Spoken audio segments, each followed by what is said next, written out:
Hello guys, मेरा नाम है सौरभ और आज मैं आपको बताने वाला हूँ कि MI के जो फ़ोन है उसमें क्या कहता है आपकी आवाज़ जैसी कि मेरी अभी आपको आ रही है स्क्रीन रिकॉर्डर पे क्यों नहीं आती।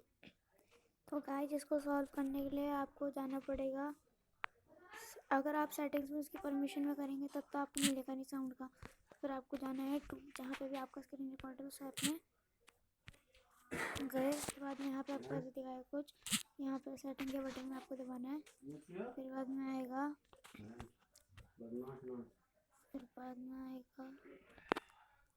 साउंड सोर्स, उसमें आपका होगा अभी तो क्या कहता है कर रहा है नहीं, तो फिर यहाँ पे 3 ऑप्शन आएंगे, ऑडियो और एक और आएगा और एक माइक होगा।